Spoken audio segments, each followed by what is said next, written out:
Kamami Dearest! Nandito na naman po tayo sa ating inabang teleserye.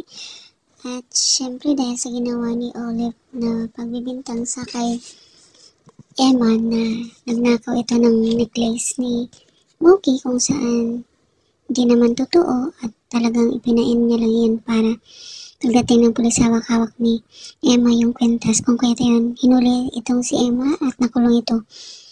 Pero dahil sobrang ulit itong si Moki, dahil nawa siya kay Nanay Emma niya at alam niya naman ang katotohanan na talagang hindi naman talaga ginawa ni Emma yung pagkuha ng kwintas nito at talagang pinlanta lang iyon ng kanyang Mami Olive kung kaya gumawa ito ng paraan para makabisita ito sa kay Olive, kay Emma. At ayun na nga, kahit hirap na hirap itong si Moki, bumaba ito ng hagdan na dala-dala yung kanyang saklay at hirap siya hanggang makarating sa baba. At ito namang si Olive habang may kausap, parang may naririnig na kung ano, pero hindi niya ito pinansin dahil ang akala niya daga lang.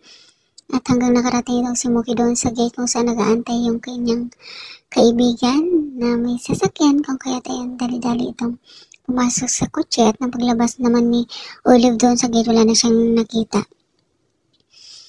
At ito naman si Emma, emotional na kausap ang kanyang nanay at sinasabi nito na masaya sana siya kung makikita niya daw si Moki. At ito namang nanay niya talagang todo comforting sa kanya.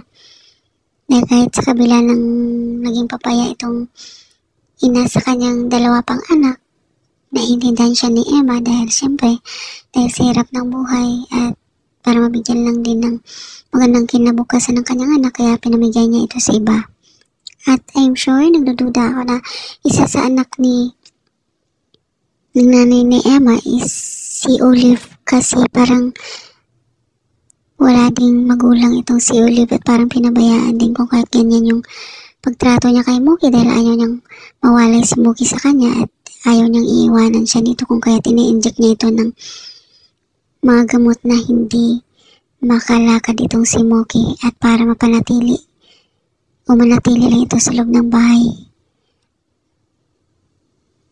Pero hindi naman tama yung mga ginagawa niya. At ayun na nga, nagulat itong si Emma nang biglang may tumawag sa kanya ng nanay Emma at patakbong pumunta itong si Moki sa kay Emma sa selda at nagulat itong si Emma dahil syempre hindi niya gamit yung kanyang sungkod at tumakbo ito papunta sa kay Emma at sabay hawak ito sa kamay ni Emma dahil hindi niya naman ito mayayakap at naging emotional ang dalawa at iyak na iyak itong si Moki, pati na din itong si Emma. At so yun na nga, nagsorry itong si Moki sa kay Emma dahil sa nangyari sa kanya at pumunta lang naman siya dun para gusto niya sanang i-clear ang pangalan ni Nanay Emma niya.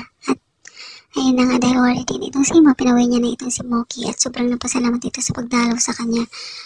At sa mansyon kung saan pagpasok ni Olive dun sa kwarto ni Moki, wala si Moki doon kung kahit nagsisigaw ito sa kay Flor na hanapin daw si Moki at tumawag naman itong si Flor ng gwardiya para i-check kung saan nga ba pumunta itong si Moki. At tamang pagdating naman ni Moki at ng kaibigan niya, nag-antay na itong si Olive dun sa labas kung kahit minura niya ito at galit na galit ito sa ginawa ni Moki.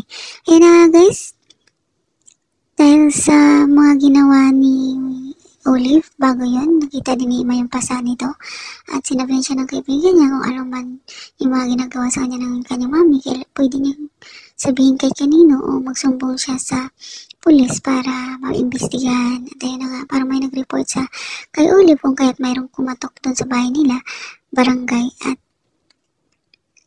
tinanong nila si Moki kung may nangyayari ba sa kanya o kung ano pa man, pero galit itong si Olive na sikretong sinabihan si Moki na huwag magsalita at ayusin niya yung mga sasabihin niya. At yun na nga guys, abangan natin ang mga susunod na kabalata.